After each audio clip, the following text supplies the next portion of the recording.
Bom, boa tarde a todos. Bom, obrigado por estarem aqui e para vir assistir, que eu vou conversar um pouco sobre o maior reservatório de água potável do estado de São Paulo que precisa de atenção.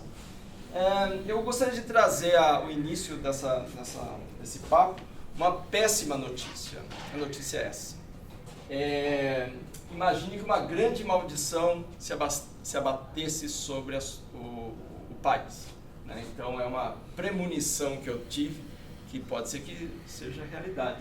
E essa grande maldição, quer dizer que juntou o grande nível das bruxas, né? Então eles têm lá um conselho das bruxas, não sei se você sabe, mas as bruxas têm um grande conselho. Então as três maiores se reuniram e chegaram à seguinte conclusão: que devido à falta de atenção às águas subterrâneas pelo governo do país, em diversos níveis, né? Elas vão jogar uma praga. As bruxas vão se reunir, vão jogar uma grande praga sobre o país, e essa grande praga é que todos os aquíferos sequem. Bom, quem não sabe o que é aquífero é o reservatório de água subterrânea, que em suma, quer dizer que acabem-se as águas subterrâneas. Elas vão um dia decretar isso daí. Isso é uma premonição, ainda não aconteceu. Mas imaginando que isso acontecesse, qual seria o impacto que o Brasil teria em relação a isso? Bom, os rios de pequeno e médio porte secariam, tá? Pelo menos na estiagem. Então você imaginaria que você não teria, durante a estiagem, que aqui no estado de São Paulo, nós estamos falando no mês de julho, agosto, os rios secariam. Mesmo rios grandes como o Rio Tietê, eles secariam. Pois 30% e até 50% do fluxo de base, ou seja, a água dos aquíferos, elas desaguam nos rios, isso é chamado de fluxo de base, que mantém o rio fluindo ao longo do ano. Esses rios secariam por quê? Não teríamos água subterrânea, então não teríamos fluxo de base, então esses rios secariam pelo menos em alguns meses do ano. Uma outra coisa que aconteceria é que salinizariam completamente os mangues e também secariam os pântanos e os lagos. Tá? Seria claramente uma tragédia sem precedentes, porque toda a biota associada a esses meios, que são ecologicamente até bastante frágeis, essas desapareceriam também. Porque a situação de mangues é um equilíbrio que existe entre o desague das águas continentais para o mar e o avanço da água marinha com os movimentos de maré. Então esse é o equilíbrio, um ambiente de equilíbrio entre águas salgadas e águas doces. Uma vez que você para o fluxo de água continental, então você teria uma invasão de água salgada em cima dos mangues, então você quebraria esse ecossistema e você então mataria os sistemas. Uma outra coisa também que aconteceria é que você acabaria com os pântanos e a vida associada aos pântanos, né? Porque muitos animais, plantas vivem de pântanos. O que são pântanos? Né? Pântanos são áreas embrejadas, né? Áreas que são permanentemente ou parcialmente durante um grande período do ano bastante úmidos e aí com água, e essas águas que são basicamente águas subterrâneas. Então você acabando com as águas subterrâneas, você também acabaria com os pântanos. Um dado bastante interessante é que mais de 1 bilhão de pessoas ao redor do mundo são dependentes de áreas de pântano. É interessante, que vivem economicamente ou vivem nesses lugares, ou que dependem da economia gerada por áreas de pântano. Então, isso afetaria 1 bilhão, um sexto da população do mundo. Bom, quais são as outras consequências que a gente teria? 39% das cidades brasileiras ficariam completamente sem abastecimento público. Ou seja, em 39% das cidades se abriria a torneira e não teria água. Esse seria o impacto. Não sei se vocês têm a noção da importância da água subterrânea nesse sentido. Acho que as pessoas falam, água subterrânea, meu tio tem um poço, não sei o que lá, mas ninguém tem a ideia da importância para o grande abastecimento das cidades. Então, nós estamos falando de 39% das cidades ficariam completamente sem abastecimento, porque 13% usam parcialmente água subterrânea e água superficial. Então, usam os dois recursos. Nós estamos falando, então, de quase 50% das cidades brasileiras ficariam sem água. Uma coisa interessante é que a água subterrânea, isso aqui são 3 gráficos que mostram cidades menores que 10 mil habitantes, entre 50 e 100 mil habitantes, maior que 100 mil habitantes. E o vermelho são as águas subterrâneas. Em cidades menores de 10 mil habitantes, nós temos que a maior parte, ou 48% das cidades, são abastecidas exclusivamente por água subterrânea. 10% utiliza água subterrânea e superficial, e 42% água superficial. Então, quando a gente vê as águas em cidades de 50 até 100 mil habitantes, a gente vai ver, então, que 57% usam água superficial, e quando vamos para cidades maiores, nós temos uma predominância de água superficial mais do que as águas subterrâneas.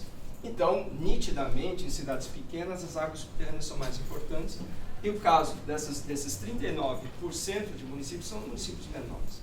Mas, então você falaria, bom, são cidades menores, as mais afetadas, mas eu também gostaria de dizer uma coisa bastante interessante, que se você olhar essa distribuição, ela parece que não tem, as cidades de grande porte não teriam tanta importância em água subterrânea.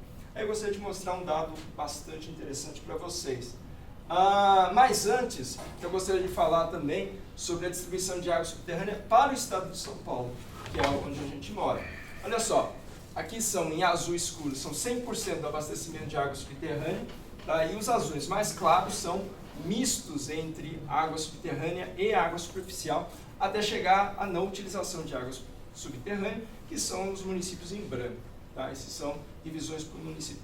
Nitidamente, a gente vê que a água subterrânea é muito mais importante para o abastecimento do centro-oeste do estado, chegando em várias bacias hidrográficas, quase com 90% de abastecimento de água subterrânea. Tá? Então, existe aí uma importância de água subterrânea muito maior para o interior. Porque também são cidades de pequeno e médio porte, são cidades bem menores. Então, falando sobre essa questão de tamanho das cidades e a importância das águas subterrâneas, né, notadamente, então, a gente vê que mais de 80% dos municípios do estado são total ou parcialmente abastecidos por água subterrânea, tá? E, notadamente, também são cidades de pequenos e médio porte. Mas vamos dar uma olhada um pouquinho mais com atenção nas cidades de maior porte, tá? As cidades maiores que 100 mil habitantes. Mas mesmo nessas cidades, então, que o abastecimento é nitidamente água superficial, existe uma estatística que se esconde atrás dessa distribuição. Bom, vamos pegar a maior cidade que nós temos, que é a cidade de São Paulo, a região metropolitana de São Paulo. Nós estamos falando de uma grande densidade populacional, mais ou menos 20 milhões de pessoas, né, vivem na região metropolitana de São Paulo, com uma demanda de 68 metros cúbicos de água por segundo. Tá. É um sistema de abastecimento público, ele cobre 99% do abastecimento. Então, o abastecimento dessa região toda é nitidamente água superficial. Então, você fala, pô, claro, uma grande cidade não utiliza água subterrânea. Bom, é verdade, só os 1% do abastecimento da nossa região metropolitana é água subterrânea. Mas, se a gente olhar com mais cuidado a região metropolitana de São Paulo, a gente vê que existem 12 mil poços particulares, extraindo 10 metros cúbicos de água por segundo. Pode ser 10 metros cúbicos de água por segundo é muita água. Poucas cidades nesse país usam 10 metros cúbicos de água por segundo, mesmo capitais de vários lugares. Fazendo com que São Paulo seja uma das cidades, ou uma da região metropolitana que mais usa água subterrânea nesse país. Muito embora a gente veja que o abastecimento público é só 1%. Bom, mas então acho que alguma estatística está errada. Ao invés de 1%, se nós colocarmos 10 metros cúbicos dentro de 68 metros cúbicos por segundo, nós estamos falando que o abastecimento de água subterrânea é de 14%. Então não é 1% a dependência dessa região metropolitana em relação à água subterrânea, é 14%. Na época da recente crise que nós tivemos, que ainda nós vivemos parte dessa crise de água, esse abastecimento de água subterrânea chegou a 20%. Ou seja, a dependência da região metropolitana em relação à água subterrânea chegou a 20%. E houve uma corrida impressionante a novos poços. Somente uma empresa, que é a maior empresa do mercado, chegou a furar 500 poços num período de um ano. Não tudo na região metropolitana, né? Perfurou em vários lugares, Minas também, mas uma empresa perfurou 500 poços. Que é bastante, porque se você fala que nós temos provavelmente 12 mil poços, então é um número bastante considerável. Bom, então o que nós estamos vendo aí? A água subterrânea é o quarto maior manancial da região metropolitana de São Paulo. Acho que muitos de vocês acompanharam a crise hídrica e sabiam qual era o nível do Cantareiras, o nível do sistema Tietê, o nível do Rio Claro, etc, etc, etc. E na hora que vocês fossem ver a produção de cada uma dessas bacias ou desses sistemas, de abastecimento, se vocês olharem 10 metros cúbicos de água por segundo, ele rivalizou ao terceiro maior manancial que nós temos. Então, a água subterrânea chegou quase a ser o terceiro maior manancial desta bacia. Interessantemente, acho que poucos de vocês sabiam disso, ficaram sabendo disso, né? Então, ou seja, a água subterrânea teve um trabalho importantíssimo na superação da crise hídrica, é importantíssimo no abastecimento diário dessa bacia e a gente não sabe disso. Novamente, uma grande cidade abastecida com água subterrânea que não aparece na estatística oficial. Para a estatística oficial e para os planos de governo, essa região metropolitana só usa 1% de água subterrânea. Então, aquele número, cidades grandes não são dependentes de água subterrânea, não é tão verdade. Qual é a primeira lição que a gente tira dessa história? A primeira lição do campo que a gente tira dessa sequência de slides é o seguinte: as águas subterrâneas são muito mais importantes que a percepção que a sociedade, que os usuários e os governantes têm sobre. Eu acredito que vários de vocês são estudantes da área de geociências, quem sabe vocês não tivessem noção dessa importância. Alguém tinha noção dessa importância das águas subterrâneas?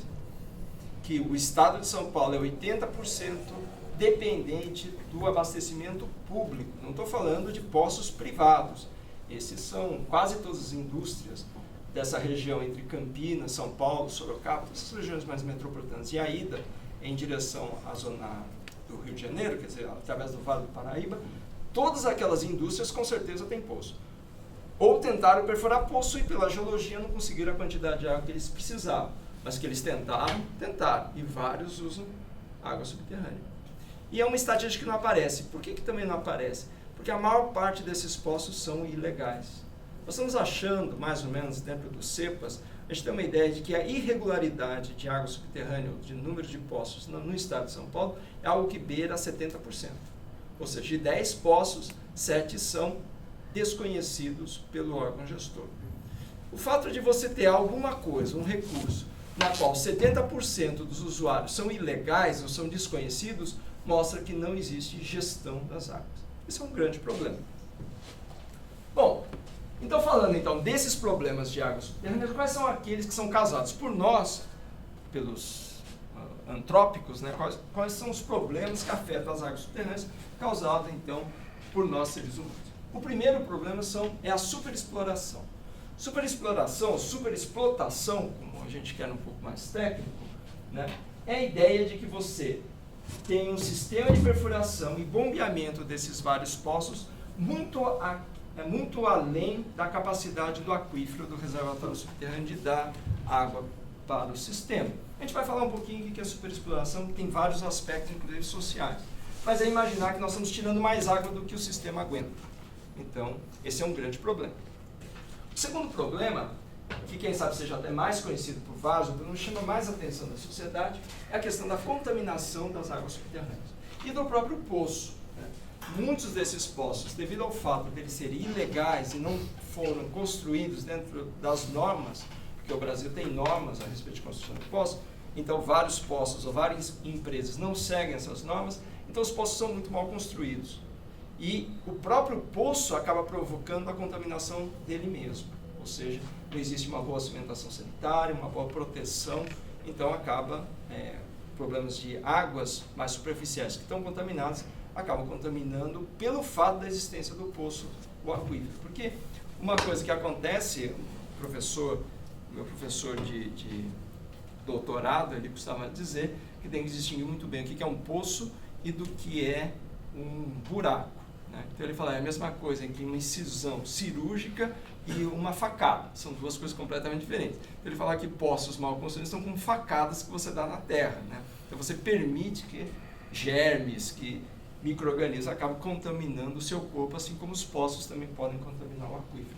Então nós temos isso, mas também temos atividades humanas que podem provocar, devido à sua mal operação, acaba lançando efluente no solo, acaba tendo lagoas de recepção de efluentes, e isso daí acaba contaminando as águas subterrâneas. Mas terceiro problema é a falta de gestão pública das águas subterrâneas. Então, como eu falei, em vários lugares do estado de São Paulo, esse é um número, devido a vários estudos que nós fizemos, a gente tem mais ou menos que 70% dos poços são ilegais. Claro que como você trabalha com um mercado que é ilegal, é difícil você precisar qual que é a proporção, mas nós achamos que estejamos entre isso, 70%, 60%. Um outro problema é a falta de operação não eficiente de captações subterrâneas. Então, uma coisa bastante interessante, quando você se acerca de usuários tradicionais de água subterrânea, mesmo empresas como serviços de águas, municipais de água, você começa a conversar com os técnicos, você vê que eles acabam usando o poço, operando o poço, de uma forma não muito técnica. Eles acabam ligando o poço, eles não entendem direito a hidráulica do aquífero, então eles acabam muito mais tentando ajustar o poço à necessidade de água, o quanto ele acha que dá, do que efetivamente ter um estudo muito bom de eficiência. Uma das coisas muito importantes sobre a eficiência de água subterrânea, o custo da água subterrânea nem é tanto a perfuração do poço. O poço é razoavelmente barato quando você imagina que ele é uma obra que dura 30 anos de operação normal, 25, 30 anos. Então, o preço da obra em si, da perfuração, quase você amortiza ao longo desse tempo. Então, o preço do poço em si não é tão significativo na composição do preço final da água por metros cúbicos ao longo do período de duração de vida desse poço. O que realmente define o preço da água que você tira de um poço é muito mais a energia elétrica. A energia elétrica é o principal componente que define o preço da água subterrânea. Então, se você não tiver um poço muito eficiente, significa o quê? Significa que você gasta mais energia elétrica. Claro que se você fala assim, bom, em um dia, um mês, um ano, isso quase não é significativo. Mas quando você começa a somar isso ao longo dos anos, isso pode ser bastante significativo. E realmente é. Então, o fato de você aumentar os custos da operação do seu poço, você pode fazer com que a água deixe de ser uma vantagem econômica frente às outras áreas. Então, esse é o quarto problema. Bom, eu vou falar sobre o primeiro, que é a superexplotação, ou a retirada de água maior que a capacidade que o aquífero tem, mas ele tem várias implicações também igualmente importantes. Primeiro, a extração de água subterrânea, você está aqui extraindo água subterrânea, e claro que a extração de água subterrânea ela causa um cone de rebaixamento, a gente chama de cone de rebaixamento. Esse rebaixamento, essa criação desse cone de rebaixamento é normal. Tá? Isso é algo que não existe jeito de você tirar água subterrânea do aquífero sem você fazer o rebaixamento ou criar um cone de rebaixamento. Isso é parte do fenômeno de retirada de água. O problema é que quando essa retirada de água, devido ao fato de ser muito maior do que a capacidade do aquífero, então o que pode acontecer? Você pode exaurir o aquífero. Quem sabe não um poço não tem essa capacidade, mas quando você tem centenas de poços agrupados ou concentrados numa determinada região, sim, essa é uma situação que você pode causar rebaixamentos tais que você pode chegar a exaurir o aquífero, porque o aquífero, por exemplo, aqui na cidade de São Paulo, nós estamos falando que daqui da superfície até o final dele, no embasamento cristalino, nós estamos falando de espessuras de 120 metros, 140 metros. Então, se você já tem perdas de 100 metros de nível de água ou 120 metros de nível d'água, você está praticamente não permitindo que haja capacidade de extração por poços.